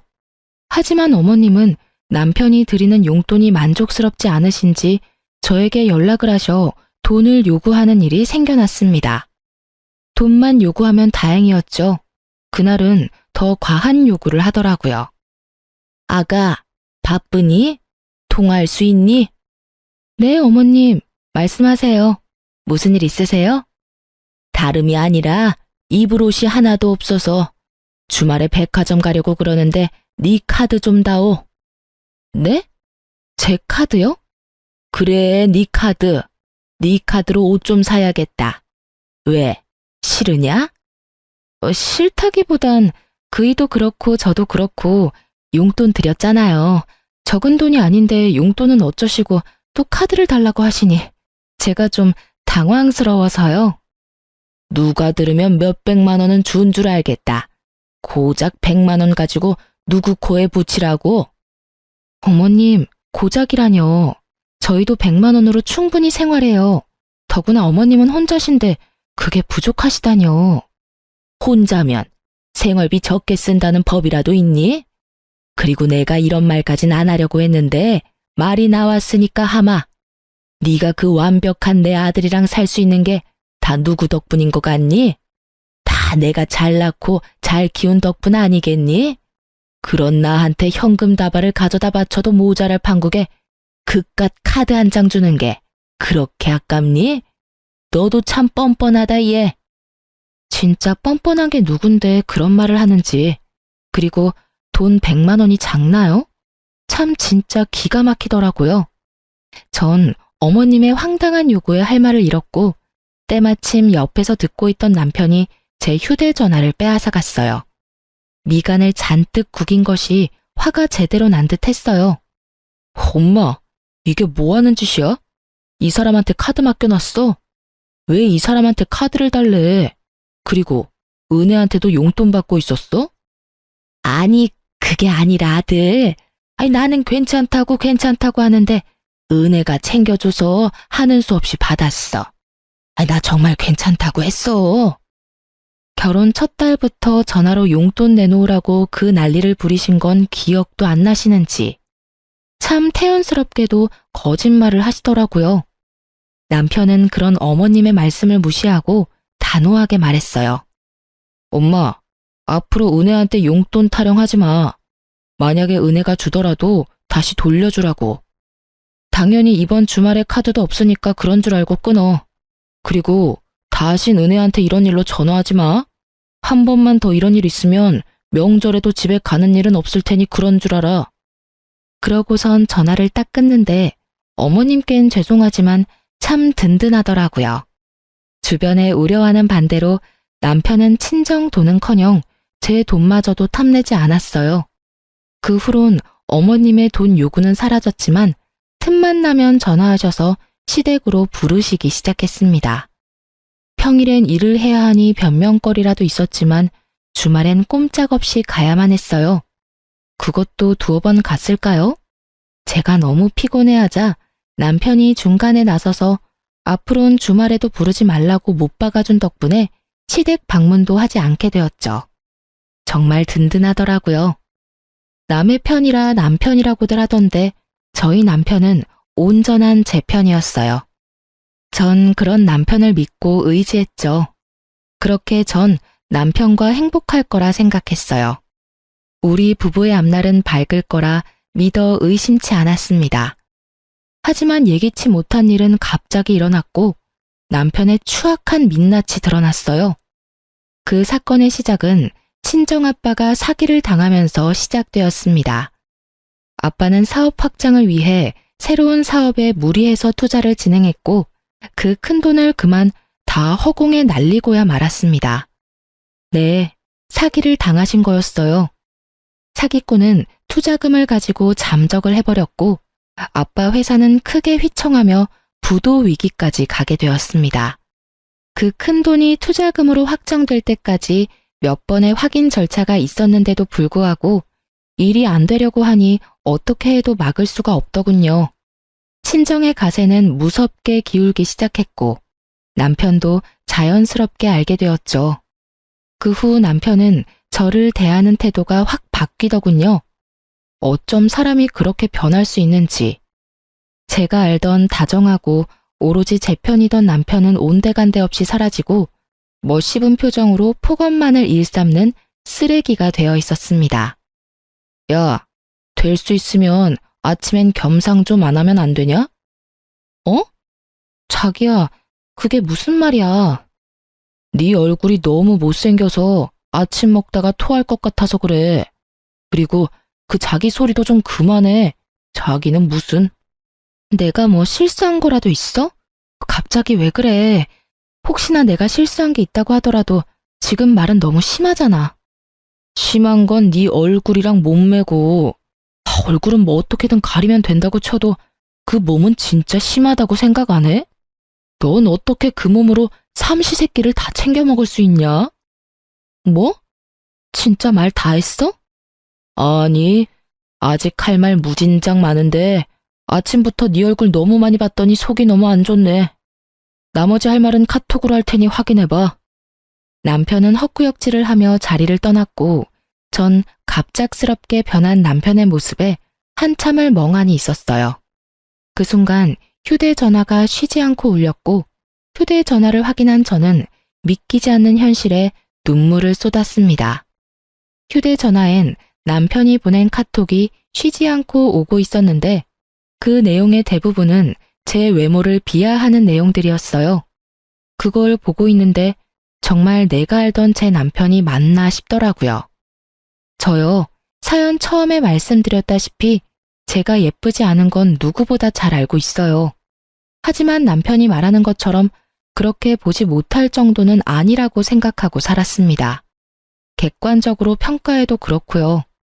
돈도 있는 집에서 왜 진작 성형수술을 안 했나 하고 생각하실 수도 있겠지만 전 굳이 할 필요성을 못 느꼈을 뿐더러 그렇게까지 할 정도로 못나진 않다고 생각했어요. 예쁘진 않지만 그렇다고 못 볼 정도는 아니다. 딱 이 정도요. 그리고 몸무게도 그래요. 저 키 168cm에 몸무게 65kg입니다. 보통보단 통통하긴 하지만 그렇게 뚱뚱하진 않아요. 전 제 나름대로 제 외모에 만족하며 살아왔는데 갑자기 외모에 관한 폭언을 폭탄 수준으로 들으니 자신감이 급격하게 떨어지더군요. 그것도 내 편이라 믿고 의지했던 남편이 그랬으니 그 위력은 더욱 대단했습니다. 남편의 갑작스러운 변화는 폭언뿐만이 아니었어요. 퇴근 시간이 점점 늦어지더니 심지어 외박까지 하는 날도 잦아지더라고요. 저흰 같은 회사인데도 불구하고 회사 내에서도 남편 얼굴 보는 것이 힘들 정도로 남편은 저를 피해 다녔습니다. 거기에다 든든한 방패막이 되어주던 남편이 사라지니 어머님의 횡포가 날로 심해지더군요. 예, 너 당장 집으로 좀 오거라. 네? 지금요? 어머님, 저 회사예요. 일하는 게 큰 벼슬이지 벼슬이야. 그깟 회사 조퇴를 하든 사표를 내든 그건 네가 알아서 하고 집에 와서 손빨래 좀 해. 세탁기가 고장이 나서 빨랫감은 잔뜩 있는데 빨래를 못하고 있어. 어머님, 저 이제 출근한 지 1시간도 안 됐어요. 아니, 10시간이 됐다고 해도 빨래나 하자고 조퇴나 사표까지 내고 갈 생각도 없고요. 뭐야? 잘난 것도 하나 없는 년이 어디서 시어미가 오라는데 간다 만다 말대꾸야? 너 진짜 이혼이라도 당하고 싶은 게야? 회사에 일하는 중이라 시댁에 손빨래하러 못 가는 것이 이혼 사유가 된다면 해야죠, 이혼. 그럼 어머니, 저는 맡은 업무가 바빠서 그만 끊을게요. 그렇게 전화를 끊어버린 전 휴대전화 전원을 꺼버렸습니다. 이혼이라니 다시 생각해도 헛웃음만 나오더라고요. 갑자기 변한 남편의 다시 시작된 시모의 시집살이. 두 사람의 폭언과 구박에 외모 콤플렉스라곤 없던 전 점점 자존감뿐 아니라 사람들의 시선조차 무서워지더라고요. 누가 뒤에서 무슨 소리를 하든지 간에 상관하지 않던 저인데 그런 저는 사라지고 없었습니다. 결국 전 회사를 쉬기로 하고 온종일 집에서만 생활하기 시작했습니다. 거울도 잘 보지 않게 되더군요. 제 얼굴이 진짜 괴물처럼 느껴졌으니까요. 그러던 어느 날 남편은 술에 잔뜩 취해 집으로 들어왔어요. 고주망태가 된 남편은 저에게 저와 왜 결혼까지 했는지 친히 알려주기 시작했어요. 어머 여보, 왜 이렇게 취했어? 여보? 아, 내가 너랑 결혼했지. 아휴, 내가 미쳤지. 얼굴은 못생겨도 돈은 많으니 손해보는 장사는 아니다 싶어서 눈 딱 감고 결혼했더니 뭐? 집이 망해? 사기를 당했다고? 사기는 나도 당했다 이거야. 내 인생 어떻게 할 거야? 집도 쫄딱 망해, 얼굴도 못생겼어. 몸매는 더 최악이야. 뭐 하나 볼 게 있어야 너 같은 년이랑 같이 살 수 있을 거 아냐. 지금 이혼해도 땡전 한 푼 못 건지니 이혼도 못해. 이 일을 어떻게 할 거냐고. 이게 다 무슨 소리야? 그럼 당신 우리 집 재산 때문에 나랑 결혼했다, 이 말이야? 그럼 내가 너랑 왜 결혼했겠냐? 다 돈 때문이지. 박대리 그 새끼가 너희 집 돈 졸라 많다고 하길래 좀 알아보니까 진짜로 많더라고. 그래서 머리 좀 썼지. 와, 네 옆에서 알짱거리는 거 진짜 힘들었다. 오래 여자라고 튕길 땐 진짜 돈이고 뭐고 다 때려치우고 싶은 거 겨우 참았다고. 알아? 내가 그 역겨운 과정을 다 이겨내고 결혼까지 했는데 왜 하필 지금 망하냐고. 나한테 적어도 작은 사업체 정도는 떼주고 망했어야지. 지금 그걸 말이라고 해? 어떻게 그런 말을 할 수가 있어? 그런 말을 할 수가 있지. 내가 오죽하면 이러겠어? 이 집도 그래. 내가 너 안심시키려고 있는 돈 없는 돈 싹싹 끌어모아서 이 집 살 때 보탠 거야. 이럴 줄 알았으면 그때 집 사준다고 할 때 받았지. 내가 미쳤다고 대출까지 내서 돈 보탰겠어? 그래요. 남편은 저에게 계획적으로 접근했던 것이었습니다. 그 다정했던 미소도 손길도 심지어 눈빛까지 다 연기였어요. 친정에서 집을 사준다고 할 때 한사코 거부하더니 다 이유가 있었던 것입니다. 친정 소식을 들은 후로 변해버린 남편을 보며 짐작은 하고 있었지만 직접 그 입으로 다 듣고 나니 더 충격적이더라고요. 처음부터 끝까지 다 계획적이었다니 충격이 크니 눈물은커녕 웃음이 나더라고요. 제가 미친 사람처럼 웃으니 남편은 얼굴도 못생긴 게 정신까지 나갔다고 말하며 방으로 들어가 버리더군요. 남편의 말처럼 정신 나간 사람처럼 밤을 지새우고 남편이 출근을 하고 나서야 거실로 나왔습니다. 그리고 생각했죠. 앞으로 어떻게 해야 할지요. 당연히 이혼을 해야겠지만 부모님 걱정이 앞서더군요. 그렇지 않아도 지금 회사 문제로 충격이 크신데 저까지 이혼한다고 하면 그 충격으로 큰일이라도 생기면 어쩌나 하는 생각이 제 발목을 잡았죠. 이러지도 저러지도 못하는 상황에 그렇지 않아도 미칠 지경인데 어머님까지 절 가만두질 않았습니다. 제가 전화를 받지 않으니 집으로 찾아오기 시작했어요.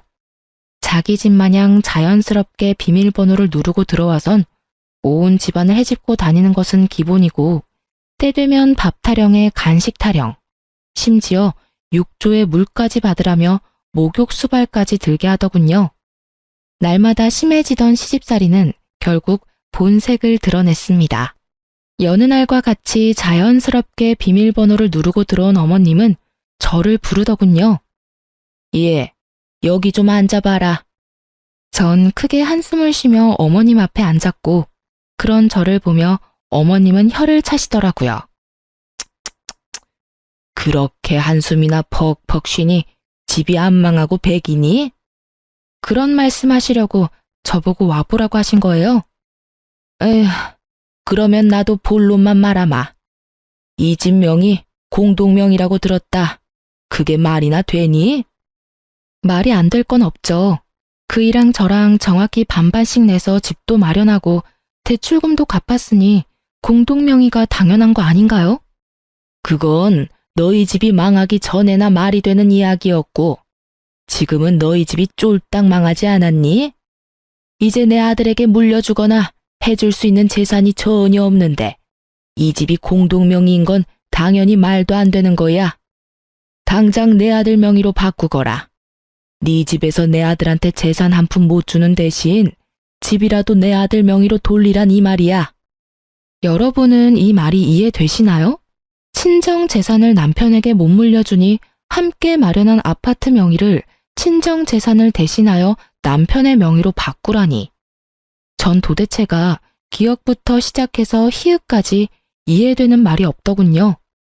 이해되는 말이 없으니 대답조차 못하고 있자 어머님은 작정하고 오셨는지 더 황당한 말을 하더군요.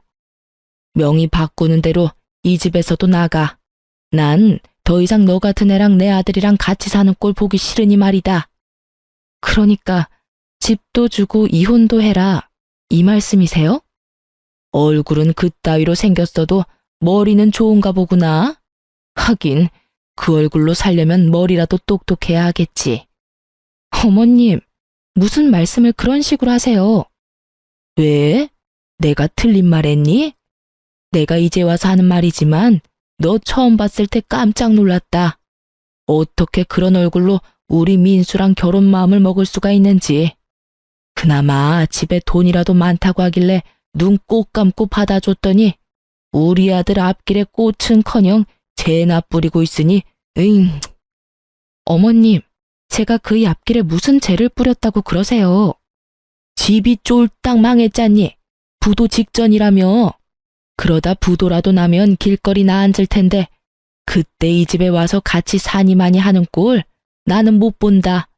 그러니까 집 명의도 당장 바꾸고 이혼해서 이 집에서 나가렴. 무슨 악담을 그렇게 하세요? 그리고 왜 어머님께서 저희가 이혼할지 말지를 걱정하세요? 내가 네 남편 엄마인데 결정 못할 건 또 뭐니? 하여튼 내 말대로 한다는 걸로 알고 가볼 테니 더는 긴 말하지 말거라. 끝까지 제 속을 다 헤집어 놓은 시모는 제가 무어라 답하기도 전에 집을 나가버리셨습니다. 무슨 이런 경우가 다 있나 싶더라고요. 저에게 한 폭언 증거만 다 모아도 위자료는 제가 받아야 할 판국인데 맨몸으로 집을 나가라뇨. 어머님의 말씀을 곱씹고 또 곱씹고 있는데 진동 소리가 들려왔어요. 전 휴대전화를 확인했고 제 휴대전화엔 아무것도 온 것이 없었습니다. 하지만 그 순간에도 진동 소리가 짧은 간격으로 계속 울리더군요. 전 진동 소리를 따라 몸을 움직였고 그곳엔 어머님의 휴대전화가 울리고 있었습니다. 화면에는 메시지가 오고 있더군요. 상대는 다름 아닌 남편이었고 보이는 내용만 봤을 뿐인데 가관이더라고요. 그러니까 엄마, 더 가혹하게 구박하란 말이야. 더럽게 치사해서라도 다 포기하고 나가도록. 단번에 알 수 있었죠. 어머님을 뒤에서 조종하는 이가 남편이라는 것을요. 전 이제 더는 받을 충격도 없다는 생각이 들었고 어머님의 휴대전화를 확인했어요. 무엇을 보게 되든 지금보다 더 충격적일 순 없다는 생각이 들었죠. 하지만 제 남편은 제 생각보다 더 심각하게 인간 이하였습니다.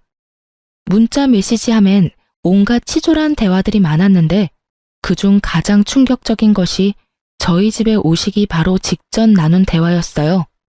거기엔 남편의 긴 장문의 문자가 있었는데 그 내용은 저에게 더 큰 충격을 주기에 모자람이 없었죠. 엄마, 사실은 내가 여자가 생겼어.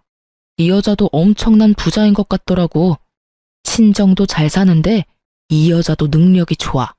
망할 일도 없어 보이고 심지어 얼굴도 엄청 예쁘다고. 나도 이제 그 매주 같은 얼굴 말고 예쁜 여자랑 살고 싶어. 지금 만나는 여자는 나 유부남인 것도 몰라서 빨리 이혼하고 서류 정리해야 한단 말이야. 집도 있다고 해놔서 집 명의도 내 명의로 빨리 바꿔야 한다고. 남편의 장문 문자도 충분히 화가 나고도 남는데 문자를 쓰지 못하는 어머님의 이응, 단 한 글자뿐인 답장에 제 분노가 폭발해버렸습니다.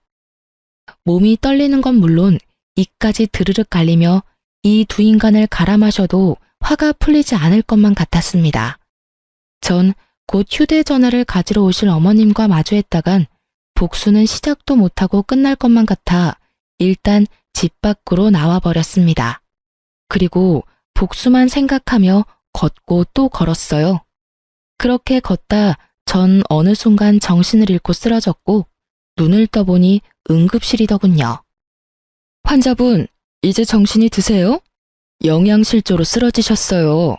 휴대전화로 남편분한테 전화드렸는데 병원이라고 하니 그냥 끊어버리시더라고요. 보이스피싱으로 아시는 건지 그 뒤로는 전화도 안 받으시고요. 영양제 다 맞으시고 처방 좀 받으셔서 가시면 되는데 혼자 가실 수 있겠어요? 간호사분의 말을 듣고 있는데 그제야 눈물이 났어요.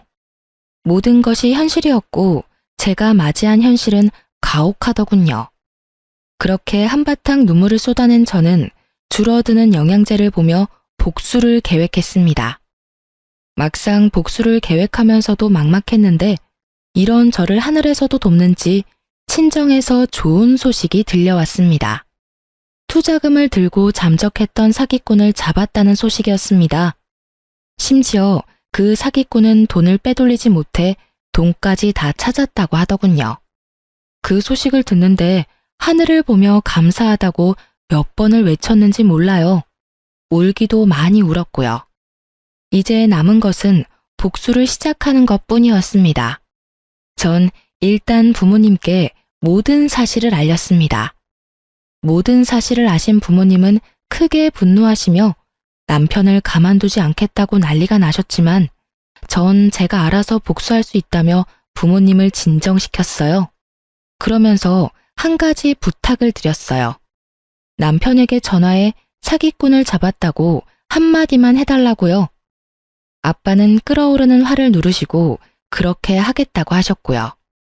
전 집으로 돌아왔고 남편 놈이 들어오기까지 기다렸어요. 아빠와 통화를 했는지 12시가 넘어야 들어오던 놈이 일찍도 들어오더군요. 여보, 나왔어.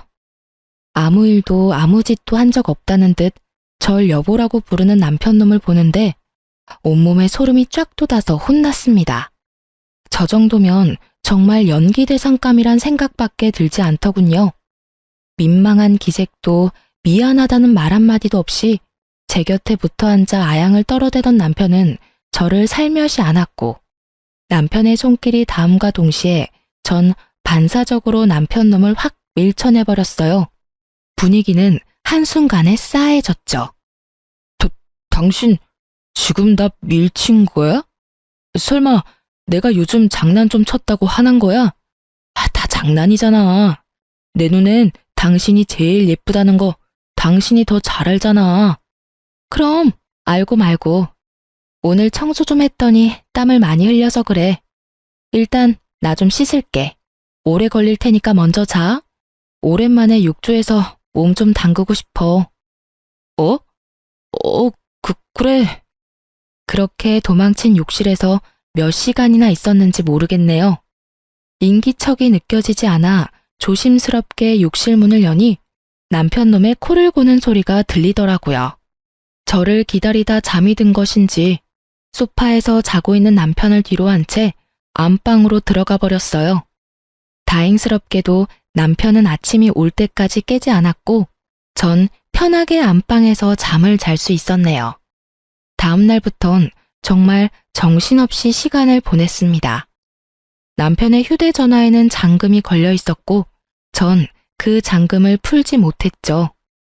결국 흥신소를 통해 상간녀의 정보와 외도 증거를 받을 수 있었어요. 전 상간녀에게 당신이 만나고 있는 남자는 내 남편이고 당신을 속이고 당신과 바람을 피우고 있다고 알려줬습니다. 그 여자 제가 미친 여자라도 되는 양 고래고래 소리를 지르고 끊길래 저희 결혼사진과 함께 등본까지 보내줬더니 다시 전화가 오더군요. 그러면 정말 그 인간이 유부남이란 말씀인가요? 전 정말 몰랐어요. 정말이에요. 네, 알고 있어요. 모르고 만나신 거. 그쪽 탓하고 싶은 마음은 없어요.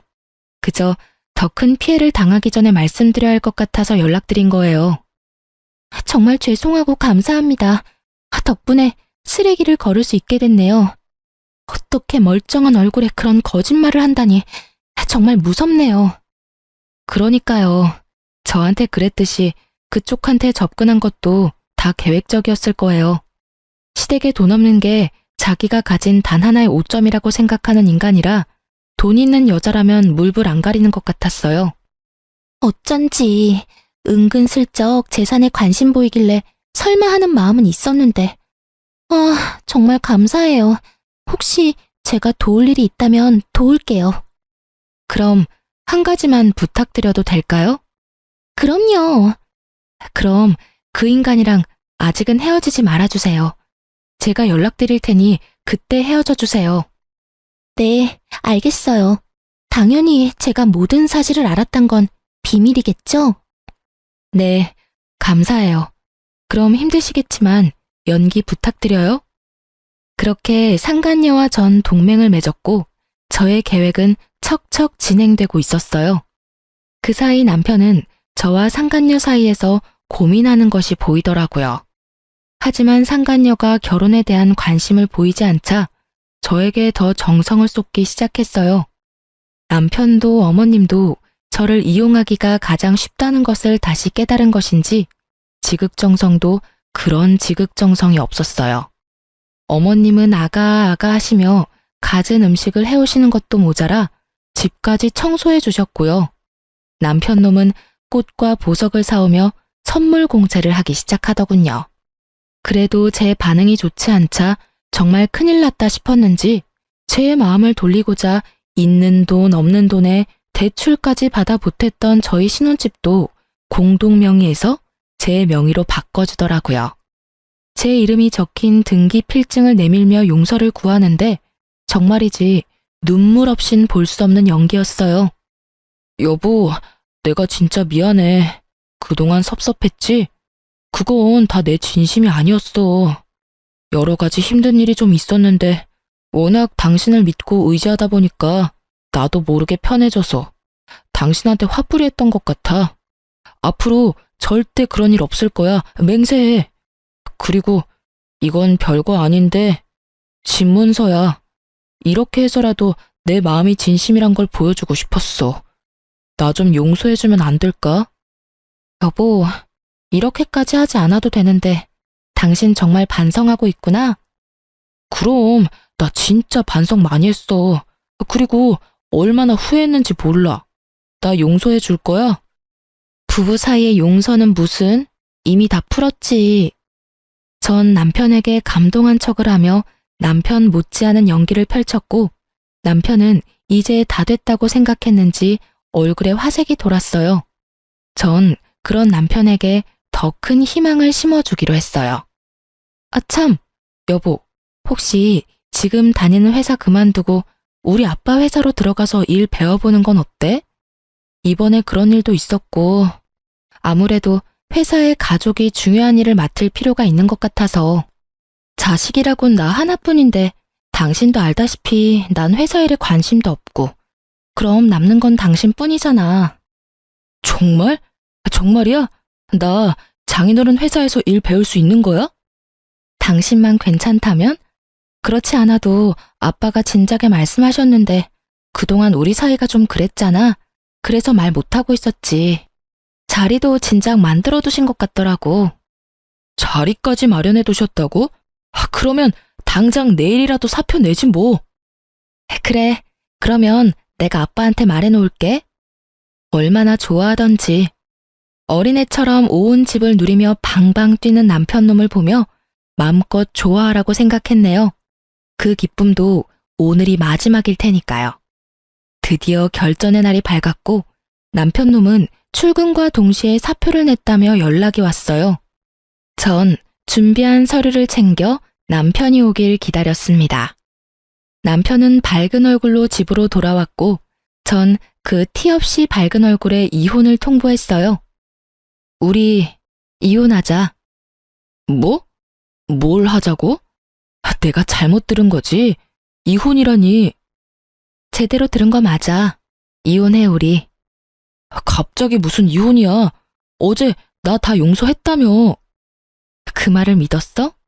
네가 나한테 한 짓이 있는데 용서가 그렇게 쉽게 될 거라 생각했다니 순진하다 해야 해, 멍청하다고 해야 해?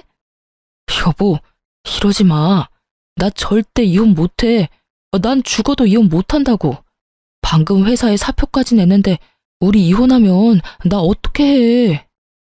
남편은 제 다리를 붙잡고 매달리기 시작했고 전 준비해둔 이혼 서류와 함께 외도 증거들을 남편에게 건네주며 말했어요. 하기 싫어도 해야 할 거야. 증거가 이렇게 차고 넘치거든. 가지가지 했더라. 계획적으로 접근한 것도 모자라서 바람까지 피우고 계셨던데. 질질 끌지 말고 이혼해 그냥. 소송으로 가봤자 너한테 불리할 뿐이니까. 이걸 어떻게... 어떻게긴 당신이 좋아하는 그 돈으로 못할 일이 있겠어? 돈이 참 좋긴 좋아. 돈만 주면 이런 증거쯤은 몇 시간 만에 내 소나기에 턱턱 들어오니까 말이야. 다 오해야.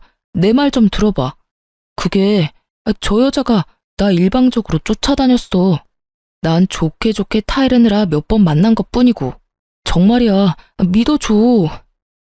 참 비싼 밥 먹고 정성껏 개소리하고 있다. 넌 손잡고 포옹하면서 거절하니? 증거가 떡하니 있는데 끝까지 거짓말하는 꼴하고는. 그리고 일방적으로 쫓아다녀? 자기야 사랑해, 보고 싶다. 나 자기랑 결혼하고 싶어. 이거 전부 네가 보낸 건데?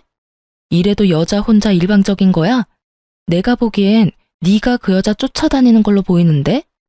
끝까지 거짓말을 하던 남편은 제가 직접 증거를 나열해주자 그제야 입을 닫더군요. 할 말이 없었겠죠. 이렇게나 빼도 박도 못할 증거가 눈앞에 펼쳐지니 말이에요. 한참을 사진을 보던 남편은 사진을 갈기갈기 찍기 시작했어요. 사진이야 다시 뽑으면 그만인데 머리가 나쁜 것인지 생각이 없는 것인지 참 필사적으로도 찢더라고요. 너 생각보다 머리가 나쁘구나. 사진이야 다시 뽑으면 그만이야. 남편은 잠시 멈칫하더니 다시 저에게 빌기 시작하더군요. 여보, 진짜 내가 잘못했어. 내가 미쳤나 봐. 내가 진짜 잘못했다니까. 당신 나 사랑하잖아. 당신 나 없이 살 수 있어? 내가 잘 아는데 당신 나 없이 못 살아. 상사병에 걸릴 수도 있다고. 내가 다 당신 생각해서 하는 말이니까 그냥 나 용서해주고 우리 행복하게 살자. 응? 이 미친 자신감은 어디서 나오는 건지. 넘쳐나는 자신감 하나는 부럽더군요. 전 어이가 없어 소리내 웃으며 말했어요.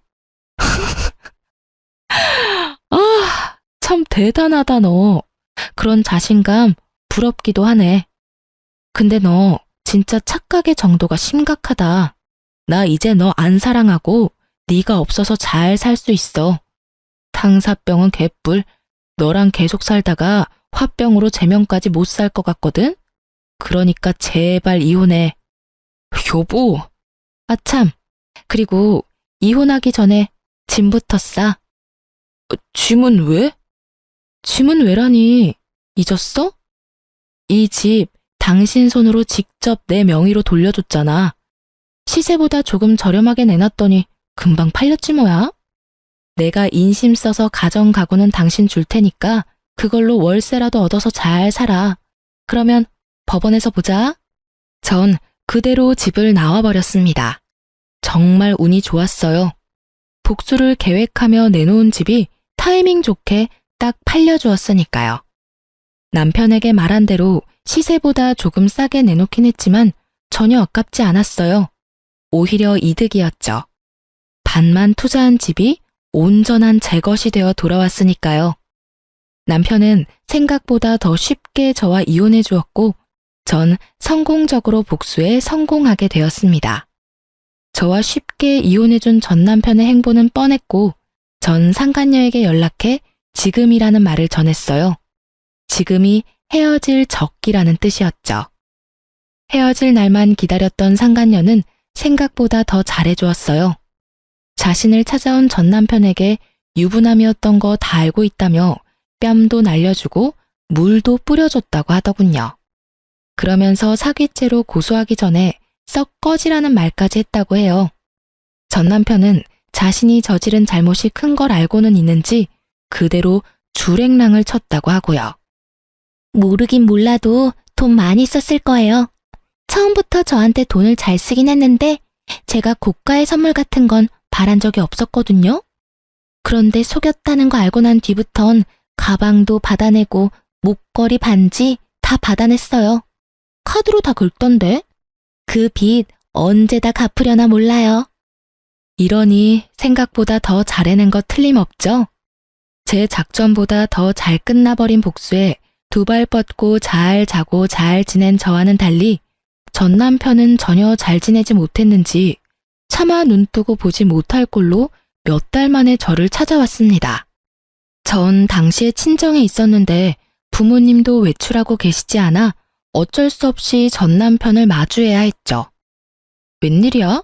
나한테 더 할 말이 남았어? 여보? 진짜 여보 맞아? 당신 진짜 예쁘다. 진짜 진심이야. 저를 보며 놀라는 전 남편. 그럴 수밖에요. 전 이혼 후 회사에 다시 출근하며 다이어트를 시작했고 피나는 노력으로 다이어트에 성공했습니다. 얼굴 살도 많이 빠졌고 경락 마사지도 꾸준히 받았고요. 얼굴에 있던 점도 다 뺐는데 그 효과를 크게 봤어요. 고작 점만 뺐을 뿐인데 얼굴이 더 환해지더라고요. 이목구비도 더 또렷해지고 얼굴도 환해지니 제 얼굴도 꽤 예쁘더라고요. 얼굴이 예뻐지니 화장에도 관심이 생기고요. 그런 소리나 하려고 나 찾아온 거야? 아니, 몰라보게 변한 모습에 놀라서 그만. 여보, 내가 진짜 잘못했어. 그 여자랑도 완전히 헤어졌고 나 이제 진짜 당신뿐이야. 나 좀 받아주면 안 될까? 내가 진짜 한평생 당신만을 위해서 살게. 전 남편은 무릎까지 꿇고 그야말로 손이 발이 되게 빌기 시작했어요. 눈에 눈물까지 고이며 비는데 그 모습조차 역겨워 혼났네요. 전 불쌍한 척 눈물을 훔치는 남편의 꼴을 훑으며 말했어요. 있잖아, 잘 들어? 난 너같이 집도 가난하고 인물도 볼 것 없는 버러지랑은 다시 살 생각은 추호도 없어. 지금 네 얼굴을 마주하고 있는 이 순간에도 구역질이 날 것 같은데 어떻게 한 집에서 같이 살 수가 있겠어? 그러니까 제발 좀 꺼져주라. 응? 여보, 그러지 말고 예정을 생각해서 다시 한 번만 생각해보면 안 될까? 갈 때까지 간 전 남편은 끝까지 구질구질하게 굴었고 전 저를 붙잡고 늘어지는 전 남편의 손을 뿌리치며 말했습니다. 100만 번을 생각해도 예정은 없고 1000만 번을 생각해도 너랑은 이제 끝이야, 끝. 그러니까 부모님들 오시기 전에 당장 꺼져. 부모님들 오시면 모르긴 몰라도 너 어디 하나 부러질 게 뻔하니까 두 발로 걸어 나갈 수 있을 때 가. 이게 내가 너한테 베풀 수 있는 마지막 인내심이자 호의니까. 야, 진짜 너 해도 해도 너무하는 거 아니야? 내가 뭘 그렇게 잘못했냐? 뭐? 바람 피운 거? 상식적으로 나 정도 되는 남자가 너 같은 여자랑 사는데 평생 너만 바라보면서 살 수 있을 거라 생각했어? 당연히 한눈도 판다고 생각하고 결혼했어야지. 아, 그래? 내가 생각이 짧았네. 그렇지? 그래. 말이야 바른 말이라고. 내가 뭘 잘못했어? 다 네가 생각이 짧았던 탓이지. 그러니까 이제 그만하고 다시 시작하자. 앞으론 한눈 파는 일은 없을 거야. 아니야. 나는 그릇이 작아서 날 등에 업고 신분 상승이나 하려는 놈이 바람까지 피우는 꼴 더는 못 보고 살아. 그동안 당했던 모욕도 잊을 생각 없고 그러니까 당장 꺼져. 이 쓰레기야. 쓰레기? 이 나쁜 년. 내가 다시 찾아오나 봐라. 잘 먹고 잘 살아라. 이 피도 눈물도 없는 년. 전 남편은 바닥에 가래침까지 뱉고선 제 눈앞에서 사라졌습니다. 그렇게 모든 게 끝인 줄 알았어요. 하지만 전 남편과 전 시모는 끈질기더군요. 사람이 어떻게 그렇게 뻔뻔할 수가 있는지. 저희 부모님을 피해 제가 다니는 회사로 찾아오기 시작하더군요. 필사적으로 두 사람을 피하던 어느 날, 결국 회사 앞에서 잠복 중이던 두 사람과 마주하게 되었고, 두 사람은 깃털보다 가벼운 무릎을 꿇고 저에게 빌기 시작했습니다. 그것도 퇴근 시간 회사 앞에서요. 그 와중에 다행이라고 할 수 있는 건 전 남편 놈은 입이라도 다물고 있었던 것 정도겠네요. 아가, 우리가 다 잘못했다. 제발 한 번만 용서해주면 안 되겠니? 이 늙은 시어미가 이렇게 무릎까지 꿇고 싹싹 빌잖니? 네가 한 번만 용서해주면 내가 네가 원하는 건 뭐든 다 해줄 수 있단다. 그래, 평생 얼굴 안 보고 살자고 하면 그렇게 할 수도 있어. 이제 와서 이러셔도 아무 소용 없어요. 이혼한 지가 언젠데 아직까지 이러세요? 그리고 그 잘난 아들이 아무 말도 안 했나 봐요. 일전에 저희 친정으로 찾아와서 저한테 나쁜 년, 독한 년 그러면서 침까지 뱉고 갔는데 마침 바로 옆에 있으니 지금이라도 물어보세요. 저한테 어떻게 하고 갔는지 말이에요. 제 말을 들은 전 시모는 입을 꾹 다문 전 남편의 등짝을 때리더군요. 그 와중에 아들 아픈 건 또 싫은지 짝소리도 나지 않게 때리는 모습이 참 눈물겹더라고요. 야 이놈아, 네가 거길 어디라고 찾아가서 욕짓거리야. 잘못했다고 석고대죄를 올려도 모자랄 판국에 네가 정신이 있어 없어? 한참을 마사지하듯 전 남편의 등을 두드리던 전 시모는 제 눈치를 살피며 다시 싹싹 빌었습니다. 아가, 봤지? 내가 이렇게까지 했으니 이 녀석도 정신 차릴 것이야. 그러니까 네가 아량을 좀 베풀어주면 안 되겠니? 안 되겠는데요. 제가 왜요? 볼 거 하나 없는 집안에 꼬장꼬장한 시어머님, 거기에다 거지근성으로 가득 찬 이놈까지. 제가 미쳤다고 아량까지 베풀면서 인생 망치는 길을 또 가겠어요? 뭐야? 이 년이 진짜 오냐오냐 해줬더니 하늘 무서운 줄 모르고 짓거리는구나. 너 어디 맛 좀 봐라. 갑자기 돌변한 전 시모는 제가 피할 새도 없이 제 머리채를 잡아버리셨어요. 전 너무 당황한 나머지 머리채를 잡힌 채 아무 저항도 하지 못했고, 때마침 그 자리에 있던 저와 친한 동료가 달려와 전 시모를 제지시켜 주었어요. 그리곤 경찰에 신고도 해주었고요. 경찰에 신고하는 소리를 듣고 있던 전 시모와 전 남편은 붙잡혀가고 싶진 않았는지 그대로 도망을 가더군요. 열심히 도망가면 뭐 하나요? 제가 집도 다 알고 있는데요. 저는 출동한 경찰분께 친히 집 주소를 알려주었고, 어머님은 체포되어 경찰서로 가게 되었습니다. 그 고약한 성질 때문에 없는 살림 더 궁핍하게 되셨죠 뭐. 전 결국 회사를 그만두게 되었어요. 그 후론 두 사람이 찾아오진 않았지만 그만두는 게 맞다고 생각하여 그만두게 되었어요. 어차피 그만두고 아빠 회사 일을 도울까 하는 고민도 있었기에 아쉽거나 그러진 않았네요. 퇴사를 한 후 전 바로 아빠 회사로 출근할까 싶었지만 그간 일도 많았으니 좀 쉬는 것이 어떠냐는 부모님의 권유에 그러기로 했어요. 요즘엔 여러 가지 취미 생활을 하며 제대로 휴식을 취하고 있네요. 덕분에 이렇게 사연도 쓸 수 있게 되었고요. 요즘 전 몰라보고 예뻐진 외모 덕분에 주저앉았던 자존감과 자신감도 생기고 성격도 전보다 더 밝아진 것이 느껴져요. 만약 그때 아버지가 사기를 당하지 않으셨다면 전 어떻게 됐을까요? 아마 아무것도 모른 채 전 남편에게 아빠가 피땀 흘려 키운 회사를 홀딱 뺏기고 버려지지 않았을까요? 정말 밑바닥까지 가봐야 진정한 친구를 알 수 있다고 하더니 그 말도 틀린 말은 아닌 것 같아요. 앞으로 또다시 결혼하게 될지는 모르겠어요. 하지만 단 한 가지 확실하게 이야기할 수 있는 건 누구에게도 휘둘리지 않고 나 자신을 더 사랑하며 살아갈 것이라는 점이에요. 쓰다 보니 많이 길어진 것 같은데 지겹진 않으셨는지 모르겠네요. 그럼 전 이만 물러가 보겠습니다. 저의 긴 사연 들어주셔서 감사합니다.